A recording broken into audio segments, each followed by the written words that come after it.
Alright, August 22nd, Sunday, 2010. Bunch of stuff going on today, but some interesting news. Obama bans more than 100,000 American-made rifles. According to the North Korea Times, the Obama administration has blocked efforts by the South Korean government to sell over 100,000 surplus M1 Garand and M1 carbine rifles to the United States. These self-loading rifles were introduced in 1926 and 1941, which makes them over 50 years old. It later on states that being over 50 years old, the rifles are automatically curios and relics according to federal law 27 CFR section 478-11.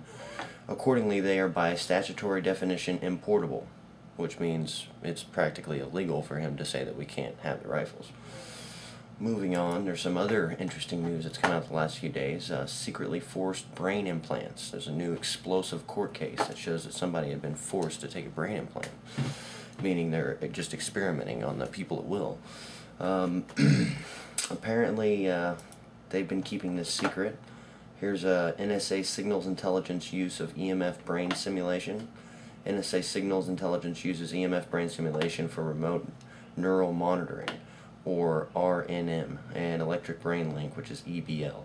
EMF brain simulation has been in development since the MK Ultra program of the early 1950s, which included neurological research into radiation and bioelectric research and development. The resulting secret technology is categorized as the National Security Archives as radiation intelligence, defined as information from unintentionally emanated electromagnetic waves in the environment and not including radioactivity or nuclear detonation. Signals intelligence implements and kept this technology secret in the same manner as other electric warfare programs of the U.S. government.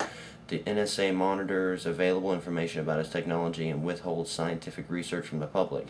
There are also international intelligence agency agreements to keep this technology secret. So, this technology is something that they don't want out. Apparently, since there's international intelligence agency agreements to keep it secret, then all the intelligence agencies are in on it, trying to keep the technology secret, and they've been working on it since the 50s, since the beginning of the MK Ultra project, which is, I mean, we got something to worry about if they're going to be hiding something like this from us. Imagine, having a brain chip implanted in you. Something that you didn't know about whenever you go to the hospital to have surgery on something because you got in a car wreck or something like that. That'd be horrible. John Coleman, author of The Conspirators' Hierarchy, The Committee of 300, in his book states the Illuminati is very much alive and well in America. Since the Illuminati is also known as Satanism, it must follow that the CIA was controlled by Satanists, while Dulles was in charge of it. The same holds true for George Bush, a member of the Order of the Skulls. So there's connections all over our country and all of our bureaucracies with these same Satanist Illuminatists that are trying to put brain chips in us. And all this comes out, or is starting to come out to me, a month and a half after the Rockefellers put out a study with the Global Business Network called The Scenarios for the Future of Technology and International Development. And in this report, they openly state that they plan on putting brain chips in every person in the world by 2032. I mean, why do you need a brain chip?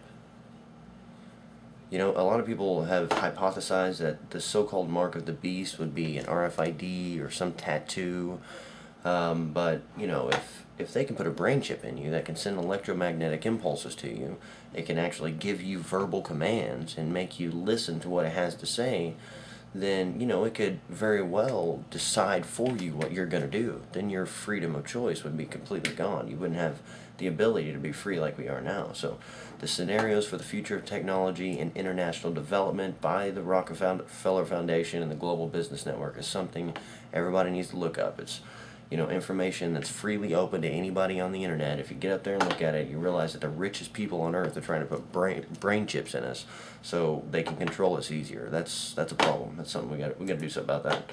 Other news: there's a Mexican police battle within yards of the U.S. border. Apparently, the drug traffickers and the Mexican police have been battling out later last night. This was reported by CNN. A major gun battle between drug traffickers and Mexican federal police broke out Saturday evening in Juarez, Mexico, just 30 yards from the U.S. border, at El Paso, Texas, causing U.S. authorities to cordon off a section of the city, according to a U.S. Border Patrol spokesman. So, the battles are getting so bad and they're so close over there that they're actually having to shut down parts of the cities to keep people away from the battle because, of course, bullets will travel many hundreds of yards in some cases, and people can get hurt real easily. And if you're having a gun battle with a paramilitarized force and a paramilitarized cartel, then they're going to have some weapons out there. It's going to send some 600 to 800 yard bullets flying at you. Some other news: Ken O'Keefe.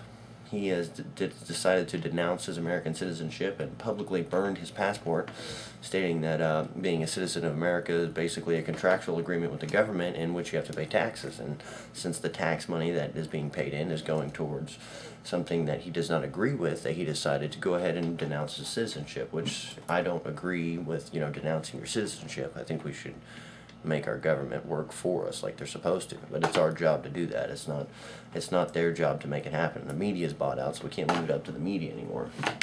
More news coming out of Iran. Iran begins fueling first nuclear reactor, so they've gone ahead and started putting the fuel in there despite the threats.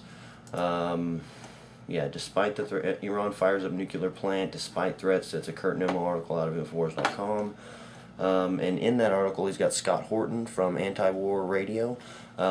He's reporting on Russia Today about how, most of this is lies. It's just hype built up to get the American people behind a war effort for Iran, which doesn't need to happen. They have enriched uranium at 3.9%, and they plan on enriching it up to 20%.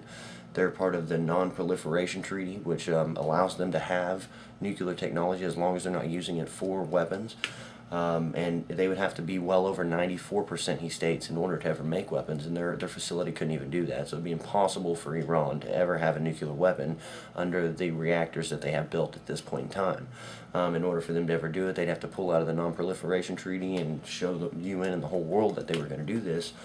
Also, in other news related to that, Israel has somewhat of 400 thermonuclear weapons that they have stockpiled, and they're not part of the Non-Proliferation Treaty, and they've stated openly that they will not conform to any part of the treaty. So they illegally basically have weapons, and since they're the America's bully, they can do whatever they want. Something needs to be done about that as well. Also today, 4 U.S. troops were killed in eastern Afghanistan. It says the 4 troops killed in eastern Afghanistan, former Mujahideen leader killed by a roadside bomb. 4 troops were killed in southern Afghanistan on Sunday. 3 of the U.S. casualties died in insurgent attacks, and 1 was killed by a homemade bomb. Some nasty stuff going on in Mexico. The headless, mutilated bodies hung from the Mexican bridge. This came out of Reuters about 2.5 hours ago. 4 decapitated and mutilated corpses were strung from a bridge in a popular getaway outside the Mexican capital on Sunday, the latest atrocity as the country battles an escalating drug war. Well, that's horrible, but just to add fuel to the fire of what's going on in Mexico, the Mexican police helped murder their own mayor. Some of them, the Mexican police in the town, doesn't really say the town. The killers came from Mayor Cavazos in the early hours of August 16th when 7 SUVs rolled up with men in police uniforms, moved in on his house, and murdered the man. Shot him once in the chest, shot him twice in the head. It's a dead guy. It's a mayor that was murdered by his own cops. I mean, it's a completely failed state in Mexico. The entire place has gone downhill. And yet we're bordered with them, and we can't shut down our borders. The problem we have with immigration is the borders aren't closed, and the drugs are being brought into the country, the people are being brought into the country, and it's all being done practically legally. Down on the border, the illegal Mexicans get away with murder, but here in America, we get in trouble if we have a car parked the wrong way on the street. I mean, it's horrible the way that we're being policed and everybody else is able to run free.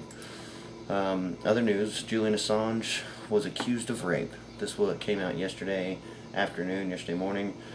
Swedish authorities said that they have issued an arrest warrant for WikiLeaks founder Julian Assange on accusations of rape and molestation. This comes at the same time that This comes at the same time a founder warned of a smear campaign report. So Assange was warned by the Australian intelligence that he's going to have a smear campaign out against him and to make WikiLeaks look bad before this new Afghanistan stuff comes out, because he stated about a week and a half ago he's going to put out new information on Afghanistan. So we were waiting on that. It should be the next week or so before that comes out. But then Right after all this happens, the Swedish rape warrant for WikiLeaks Assange is canceled. Sweden has canceled an arrest warrant for WikiLeaks founder Julian Assange on accusations of rape and molestation.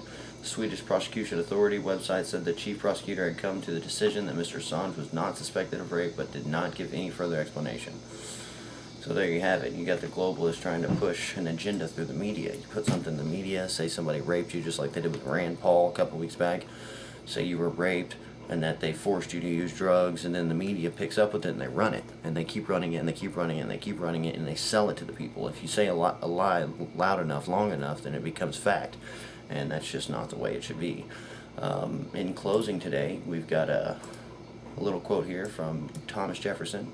If the American people ever allow private banks to control the issuance of their currency, first by inflation and then by deflation, the banks and the corporations that will grow up around them will deprive the people of all of their property until their children wake up homeless in the continent that their fathers conquered.